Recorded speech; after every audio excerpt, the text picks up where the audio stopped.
우리 인생의 모든 고통은 죄에서 나온 것입니다.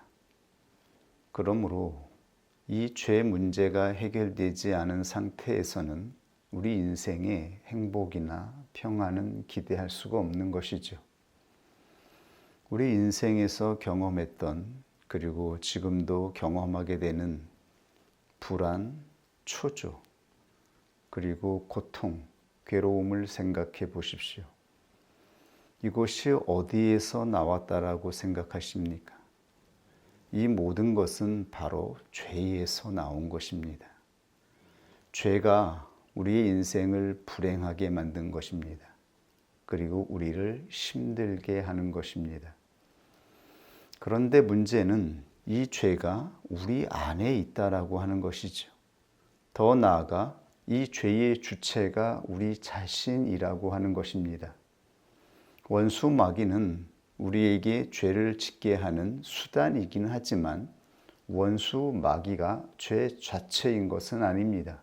죄는 우리 안에서 발생되는 것이기 때문이죠. 그리고 우리가 짓는 것입니다. 이 문제를 어떻게 해결할 수 있을까요?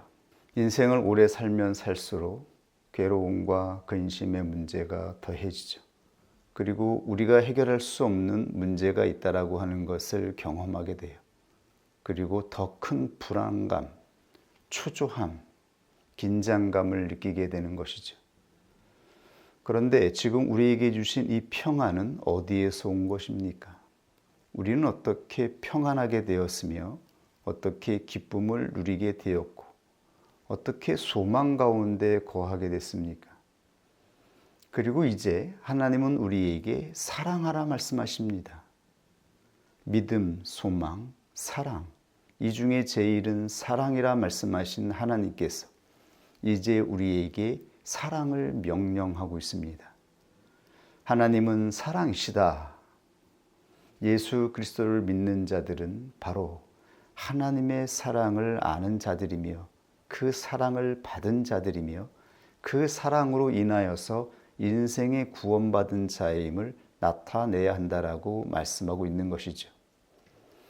이것을 해결하고 이 사랑을 나타내기 위해서는 반드시 죄의 문제가 해결되어야 하며 이 죄가 무엇인지를 알고 이 죄가 어떻게 해결될 수 있는지를 알아야 하는 것이죠. 오늘 우리 이 문제에 대해서 다시 한번 기억하고 깨닫고 죄와 싸우는 자가 될 수 있기를 원합니다. 우리에게 이 죄의 문제는 상당히 심각하고 진지합니다. 왜냐하면 죄 문제가 해결되지 않은 상태에서 어떤 구원의 현실도 경험할 수 없기 때문입니다. 그런데 우리는 직접 경험하고 알게 되었던 것처럼 그 누구도 자기 자신의 능력과 의지로 이 죄 문제를 해결할 수 없다라고 하는 것이죠. 여러분은 자기 자신의 의지로 또는 자기 자신이 가지고 있는 어떤 조건으로 자신의 문제를 해결할 수 있었습니까? 나에게 닥친 그 고통의 현실 속에서 빠져나올 수 있었습니까? 아니면 그냥 좌절하고 될 대로 되라고 하는 그 심정으로 포기했습니까? 우리는 절대로 나에게 찾아온 이 불행의 현실을 빠져나올 수가 없었습니다. 아무리 발버둥 치고 아무리 의지로 노력하려고 해도 그 죄에서 나올 수가 없었습니다. 왜냐하면 그 죄를 만든 장본인이 우리 자신이었기 때문입니다. 그리고 우리는 한편으로는 죄를 좋아하여서 그 죄를 만들어낸 자이기 때문입니다. 한번 우리가 만들어낸 이 죄의 현실 속에서 빠져나오는 것은 전혀 가망이 없는 상황이었던 것입니다. 내가 만들고 내가 빠졌으며 내가 빠져나올 수 없는 거대한 웅덩이에 갇혀버린 것입니다. 우리에겐 어떠한 조건도 어떠한 자격도 없었던 것입니다. 그러므로 하나님은 이 땅에 이 죄 문제를 해결하기 위해서 자신의 아들을 이 땅에 보내신 것입니다. 오직 한 분 구원자를 이 땅에 보내셨습니다. 그리고 그 이름이 바로 예수 그리스도시다라고 선포하신 것입니다. 절대로 다른 이름으로는 그 어떠한 사람 이름으로도 구원을 이룰 수 없다라고 말씀하셨습니다. 오직 한 분의 이름, 예수 그리스도의 이름으로만 우리의 영혼에 구원을 가져다 줄 수 있다라고 선포하신 것입니다. 그럼에도 불구하고 다른 사람의 이름으로 이 땅에 와서 사람들을 현혹하는 자들이 있습니다. 그는 이단이며 거짓 선지자이며 원수 마귀의 종인 것입니다. 다른 이름으로는 절대로 구원을 받을 수 없는 것입니다. 그것을 여러분 믿습니까? 그럼에도 불구하고 그리스도인들이 자꾸 사람을 의지합니다. 사람을 신뢰합니다. 사람을 찾습니다. 오직 한 분, 예수 그리스도만이 구원자라고 하는 신앙의 고백을 함께 하면서도 왜 사람을 의지하고 사람을 찾고 사람에게 의탁하려고 하는 것입니까? 그것을 바로 성경은 그 본질이 우상의 믿음이다라고 말하고 있는 것입니다. 온전하지 않으며 하나님이 주신 믿음이 아니며 그것은 우리의 육신으로 부패된 것, 우상이다라고 말을 하고 있는 것입니다. 사람을 믿지 마십시오. 성경 어느 곳에서도 사람을 믿으라고 증거한 내용이 없습니다. 사람은 믿어야 하는 대상이 아니라고 말씀하셨습니다. 믿어야 하는 대상은 믿음의 주이신 예수 그리스도 한 분이라고 말씀하신 것입니다. 그리고 하나님은 예수 안에서 구원받은 자들을 향하여 말씀하시기를 서로 섬기고 사랑하라 말씀하신 것입니다. 질서를 따라 존중하며 사랑하라 말씀하신 것입니다. 오직 신뢰와 믿음은 하나님을 향한 것이며 이 믿음 안에 있는 자들은 서로 사랑하고 서로 섬기며 존중하라 말씀하신 것입니다.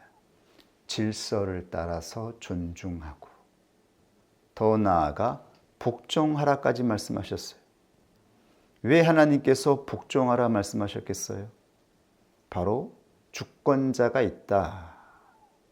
이 모든 것을 이루시고 명령하신 한 분 하나님의 자리가 있다라고 하는 것을 알게 하기 위해서 복종을 말씀하신 것이지 우리가 서로에게 복종해야 할 그러한 빚이나 이 세상에 어떠한 권위가 있다라고 말씀하신 것이 아닙니다.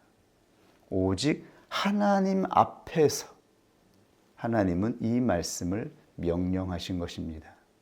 이 의미를 제대로 이해하고 하나님의 뜻을 쫓아 하나님 안에서 사랑하고 섬기는 삶으로 나아갈 수 있기를 원합니다. 그러므로 성경은 우리에게 하나의 중요한 본질, 핵심을 말씀하고 있어요.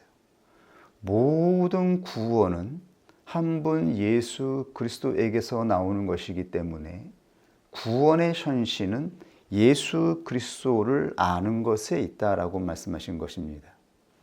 다른 이름으로는 안 되고 오직 한 분 예수의 이름을 아는 자가 구원의 현실을 경험하며 성취할 것이라고 말씀하신 것입니다. 여전히 우리의 삶 속에서 우리가 불안과 긴장과 갈등 속에서 고통을 느끼고 있다면 그 현실 속에 예수의 이름이 상실되었기 때문인 것이죠. 요한복음 17장 3절에 이렇게 증거되어 있습니다. 영생은 곧 유일하신 참 하나님과 그의 보내신 자 예수 그리스도를 아는 것이니라. 생명이 바로 예수 그리스도를 아는 것에 있다. 여기서의 생명은 삶을 의미하는 것입니다. 우리의 삶은 예수 그리스도를 아느냐 모르느냐에 따라서 불행이냐 행복한 삶이냐가 갈라지게 되는 것이죠. 또한 요한복음 6장 51절 나는 하늘로서 내려온 산떡이니 사람이 이 떡을 먹으면 영생하리라. 나의 줄떡은 곧 세상의 생명을 위한 내 살이로다 하시니라. 그러므로 요한복음 6장 54절에 내 살을 먹고 내 피를 마시는 자는 영생을 가졌고 마지막 날에 내가 그를 다시 살리리니. 바로 예수의 생명을 먹는 자에게 삶이 주어진다라고 말씀하고 있는 것이죠. 예수의 살과 피를 먹는 자에게 생명이 주어졌음을 말씀하고 있어요. 그렇다면 예수의 살과 피를 먹는다라고 하는 것이 무엇입니까? 이것이 신비적으로 성찬을 행하는 의식을 행하면 저절로 생명이 우리 안에 들어오는 것입니까? 그것은 하나의 기념이죠. 우리가 주일을 기념하고 예배를 통하여 우리에게 주신 은혜와 우리가 가지고 있는 믿음을 나타내는 것처럼 이것은 기념입니다. 실제는 인격적인 관계성이 있는 것이죠. 진정으로 예수 그리스도를 신뢰하여 그와 연합한 자에게 주어지는 생명, 삶에 대하여 말씀하고 있는 것입니다. 예수 안에서 생명을 얻은 자들은 예수 그리스도를 신실하게 믿는 자이며 그 믿음으로 그리스도와 연합한 자는 삶에서 행복과 기쁨을 누리게 될 것이라고 말씀하셨어요. 환경의 조건이 아니라 사람이 가지고 있는 능력과 그 사람의 어떤 주의가 아니라 그가 예수 그리스도와 진정으로 믿음으로 연합되어 있느냐, 그에게 믿음이 있느냐, 그것이 바로 그의 삶을 구원에 이르게 하는지 아니면 세상 사람들과 똑같은 삶을 살게 하는지 그 본질이 여기에 있다라고 하는 것을 말씀하신 것입니다. 이제 우리는 중요한 본질과 핵심을 알게 되었죠. 우리는 이 사실을 매번 경험하고 매번 확인하고 있습니다. 우리가 처절하게 괴로운 삶을 살았던 인생의 경험은 우리가 예수의 이름을 부인하고 하나님을 떠났을 때 찾아온 것들입니다. 예수의 이름을 모르고 살아갔던 그 시절에 있었던 것이죠. 그러나 우리의 삶에 평안이 찾아오고 소망이 주어진 것은 어떻게 이루어진 것입니까? 우리에게 주신 믿음으로 말미암아 하나님 안에서 예수 그리스도를 믿는 신실한 믿음으로 나아가며 섬기며 사랑하며 복종하고자 하는 그 삶을 통하여 우리 인생의 구원이 이루어진 것입니다. 지금 우리에게 주신 이 구원의 삶이 적은 것입니까? 가벼운 것입니까? 한번 생각해 보십시오. 그리고 판단해 보십시오. 과연 이러한 삶을 우리의 노력으로 만들어낼 수 있었을까요? 우리가 진정으로 예수를 믿는 믿음으로 살아왔던 이 인생의 삶이 20년, 더 나아가 30년이 되었다라고 생각해 보십시오. 만약 이 삶을 우리 자신의 의지와 노력으로 세상 사람들이 살아가는 것처럼 그렇게 노력했다면 이러한 삶이 우리에게 주어졌을까요? 과연 그렇습니까? 지금 우리가 가지고 있는 이 삶이 작은 것입니까? 이 삶은 모든 사람들이 기대하고 소망하던 삶이 아닙니까? 이 땅에서 열심히 살아가는 사람들이 꿈꾸던 삶이 아닙니까? 그러한 관계성이 아닙니까? 그러한 가정이 아닙니까? 그러한 형제와 이웃과의 관계성이 아닙니까? 어떻게 우리에게 이러한 삶이 주어졌습니까? 이것은 하나님이 주신 구원의 은혜이다. 이 땅에 보내신 예수 그리스도를 통해서 주신 생명의 삶이라고 말씀하고 있는 것입니다. 그렇다면 예수는 누구입니까? 누구시길래 우리에게 이 구원을 줄 수 있는 것인가요? 예수는 신인가요? 아니면 인간인가요? 아니면 그리스 신화에 나오는 반신, 반인간인가요? 성경은 우리에게 예수에 대하여 어떻게 선포하고 있으며 증거하고 있습니까? 이것을 우리는 명확하게 알아야 되는 것이죠. 요한복음 1장 1절에서 3절에 보면 오늘 본문에 이렇게 선포되어 있습니다. 태초에 말씀이 계시니라. 이 말씀이 하나님과 함께 계셨으니 이 말씀은 곧 하나님이시니라. 그가 태초에 하나님과 함께 계셨고 만물이 그로 말미암아 지은 바 되었으니 지은 것이 하나도 그가 없이는 된 것이 없느니라. 지금 사도는 누구를 선포하고 있습니까? 사도는 예수를 선포하고 있습니다. 그런데 예수가 말씀이었다라고 선포하고 있어요. 그런데 이 말씀은 우리가 전에 확인해 보았던 것처럼 단순히 문자, 사람의 언어가 아니에요. 그 당시 철학자들이 이해하던 이 말씀, 즉 헬라어로 로고스는 모든 만물의 원칙, 원리, 즉 신의 본질을 의미하는 거였습니다. 이 땅의 모든 창조된 것의 근원, 이 세상에 이루어지고 있는 모든 존재의 법칙, 그 법칙을 만들어낸 근원을 바로 로고스라고 했던 거예요. 사도는 바로 그 로고스가 바로 예수 그리스도이시다라고 선포하고 있는 것입니다. 그러므로 바로 그가 하나님이라고 선포하고 있는 것이죠. 태초에 말씀이 계시니라.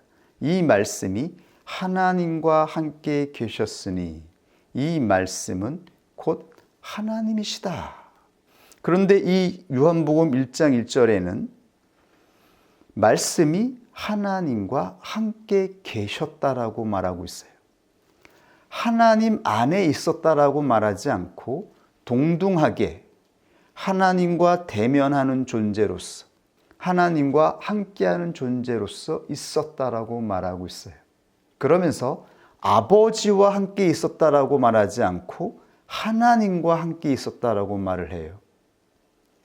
이 의미는 예수가 바로 하나님의 본질을 가지고 있는 자, 유대인들이 고백하던 성부 하나님과 동등한 신성을 가진 자, 즉 마땅히 하나님으로 고백해도 되는 자의 임을 선포하고 있는 것입니다.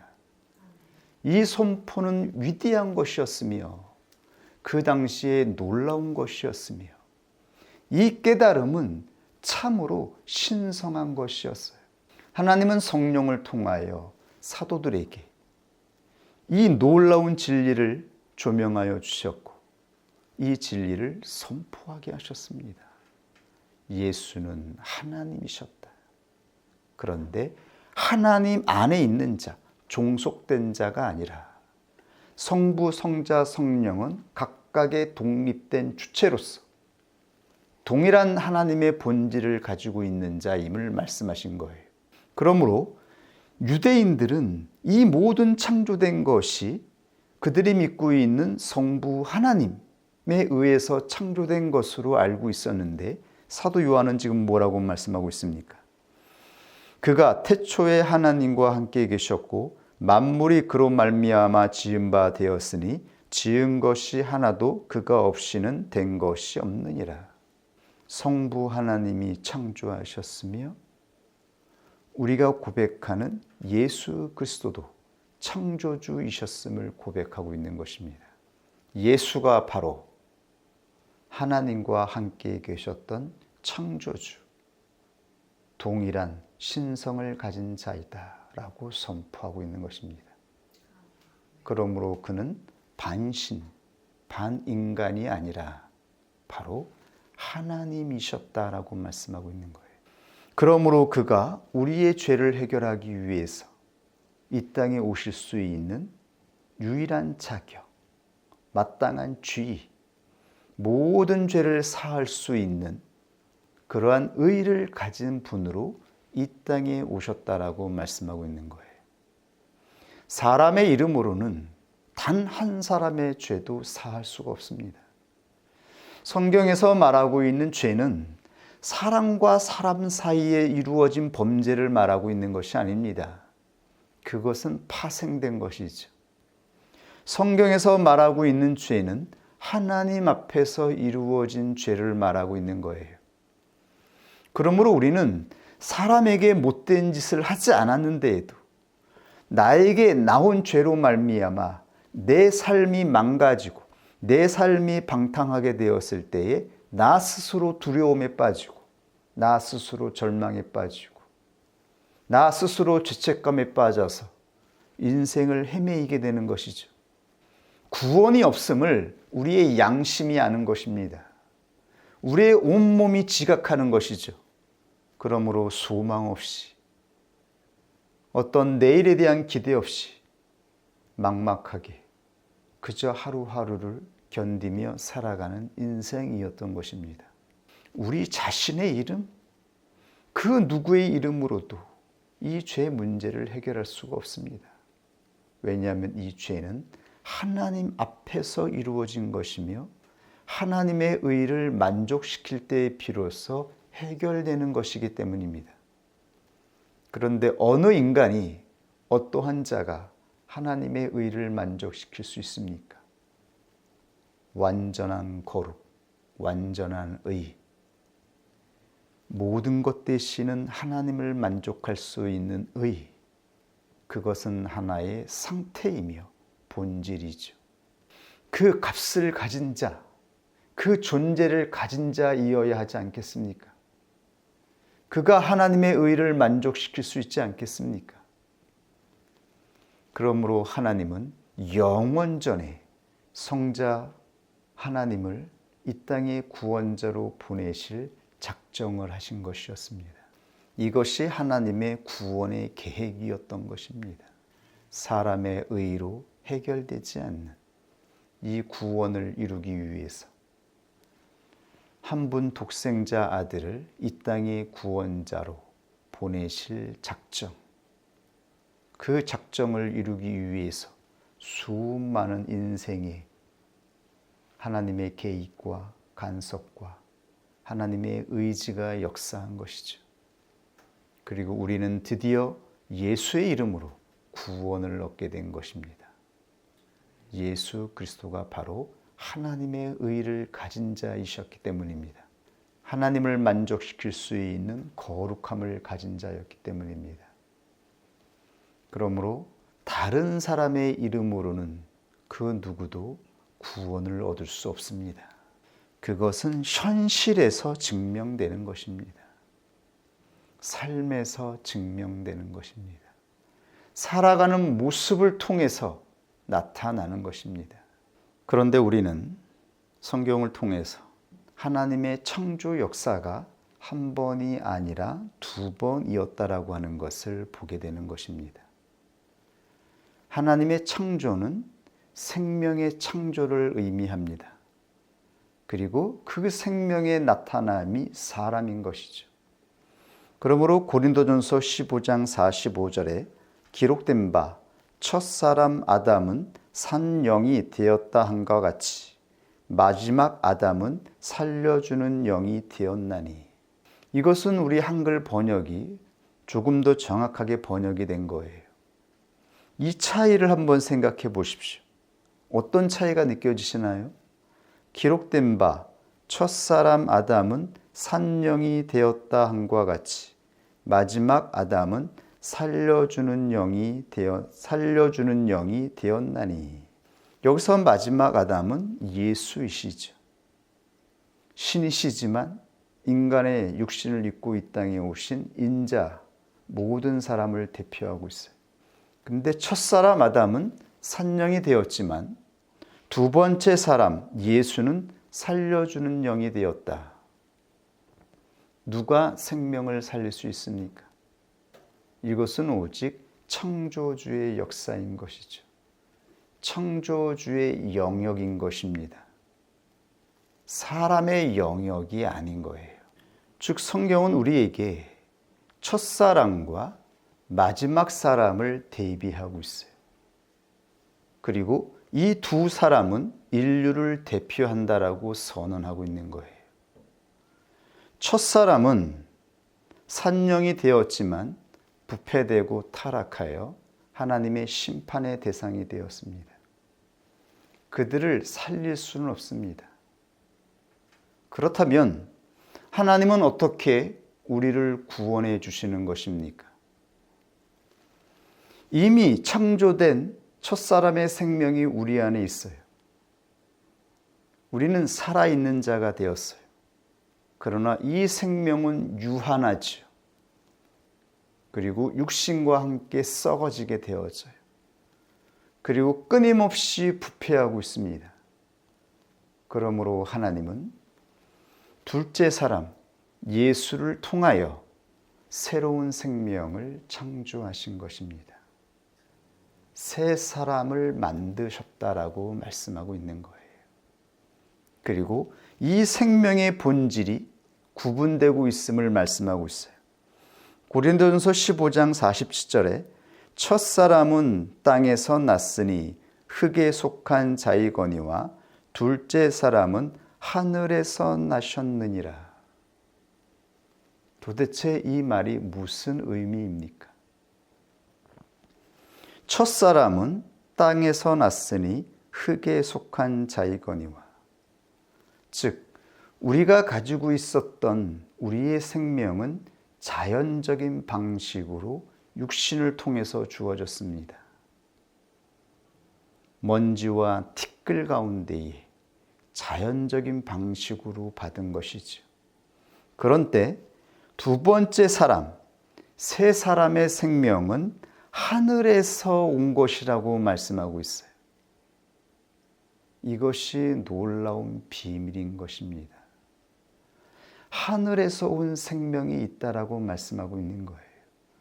예수는 육신을 통해서 이 땅에 오신 분이 아니라 성령을 통하여 하늘에서 직접 오신 신성임을 말씀하고 있는 것입니다.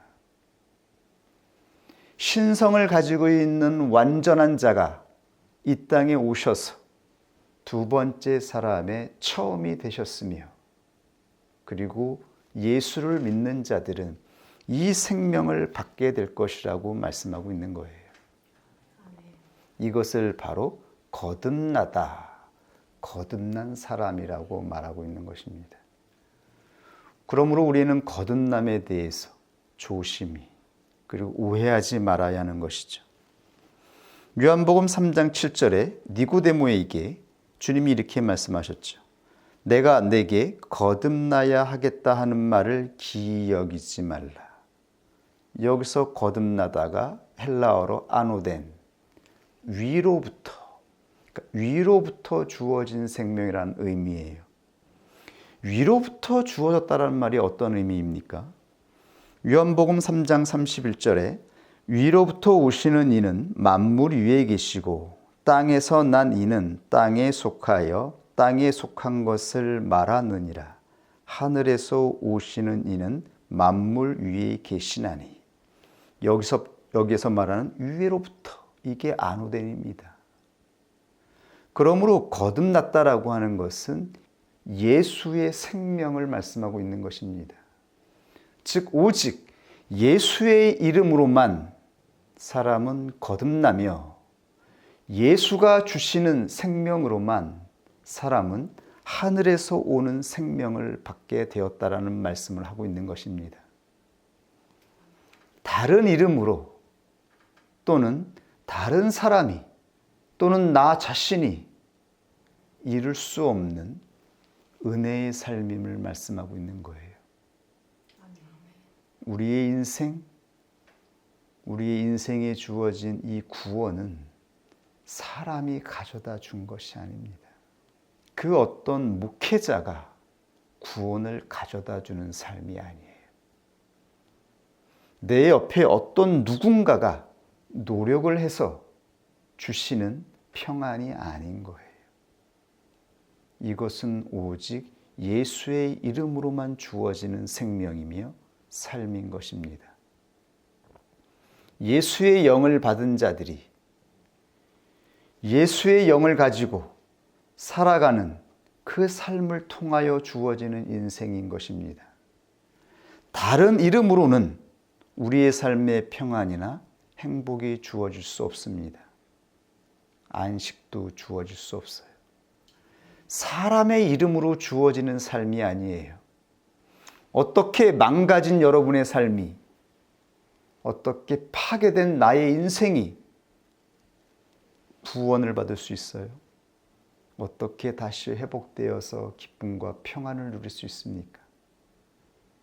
오직 예수의 생명으로만 이루어지는 구원이라고 말씀하신 것입니다. 사람을 의지해서 얻어지는 것이 아닙니다. 우리는 모두 예수의 이름으로 구원을 받았으며 예수 안에서 생명을 얻은 자들입니다. 그리고 우리의 삶은 예수 그리스도의 생명으로 이루어진 삶의 현실인 것입니다. 그러므로 이 평안과 행복이 깨지지 않는 것입니다. 원수 마귀가 우리의 삶을 깨트리기 위해서 수도 없이 역사하고 죄는 우리 안에 있기 때문에 언제나 도사리고 있으며 가인 안에서 도사리던 그 죄가 하나님의 명령 앞에서도 터져 나온 것처럼 우리의 죄는 우리 안에서 터져 나와요. 막을 수가 없습니다. 그럼에도 불구하고 그 죄의 역사가 우리의 삶을 망가뜨리지 못하고 하나님이 주신 평안을 깨뜨리지 못하는 이유가 무엇입니까? 우리의 연합이 깨지지 않는 이유는 무엇입니까? 그것은 오직 예수 그리스도가 주신 그 생명의 은혜가 우리 안에서 작용하고 있기 때문인 것입니다. 그리고 예수를 통해서 주신 그 의의 법칙이 하나님이 의롭다 칭하신 그 의의 지배가 우리 안에서 이루어지고 있기 때문인 것입니다. 그러므로 그리스도인들의 삶은 한편에서는 성화의 삶을 살고 있는 것이며 한편에서는 새 사람의 삶을 살게 되는 것입니다. 성화는 죄를 죽이는 것입니다. 그런데 그 죄는 우리 자신을 통해서 역사하는 것이기 때문에 우리 자아가 파쇄되는 것이죠. 하나님은 우리의 죄를 다스리시고 지배하시며 이 죄를 해결하기 위해서 성령을 통하여 사역하십니다. 그러나 또 한편에서는 하나님이 주신 새 생명이 우리 안에 있습니다. 이것은 예수 그리스도를 믿는 자에게 주신 생명인 것입니다. 이 생명의 역사가 우리의 삶을 지탱하고 있는 것입니다. 그러므로 그리스도인들은 절대로 자기의 의지로 새 사람을 만들어내거나 새로운 삶을 만들어내는 자들이 아닙니다. 우리가 새 생명을 만들어내는 것이 아닙니다. 생명은 오직 창조주의 영역 안에 있는 것입니다. 그 생명을 하나님은 예수의 이름을 믿는 자들에게 주신 것입니다. 이미 우리 안에 생명이 있습니다. 그리고 이 생명은 내가 노력하지 않아도 새 사람으로 자라나서 새 사람의 열매를 맺게 될 것입니다. 내 노력으로 새 사람이 되는 것이 아닙니다. 오직 방해하는 역사가 있는 것이죠. 그것이 바로 죄된 우리 자신, 옛사람이 있는 것입니다. 그것이 우리의 평안과 행복을 깨트리고 싸우게 만들고 우리의 삶을 어지럽게 만드는 것이죠. 그러므로 하나님은 성령을 통하여서 조명하시고 깨닫게 하셔서 우리 자신의 자아가 함부로 움직이지 않도록 다스림을 받도록 인도하여 주시는 것입니다. 그리하여 하나님이 주시는 이 날, 주일날 우리가 나타내야 하는 표식, 주님의 날은 하나님이 이루신 구원의 날입니다. 이 날은 싸우는 날이 아닙니다. 다투는 날이 아닙니다. 일하는 날이 아닙니다.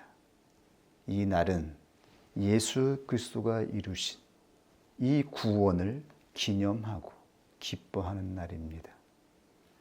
그러기 위해서는 우리 모두 자기 자신, 죄로 역사하는 자신의 자아를 성령 안에서 다스려야 하는 것이죠. 그것을 멈추어야 합니다. 그것이 예수를 믿는 자의 삶인 것입니다. 이것을 잊지 않는 자가 될 수 있기를 원합니다. 우리는 모두 예수의 이름으로 구원을 받는 자임을 명심할 수 있기를 원합니다. 우리 하나님이 주신 말씀 앞에 함께 기도하겠습니다.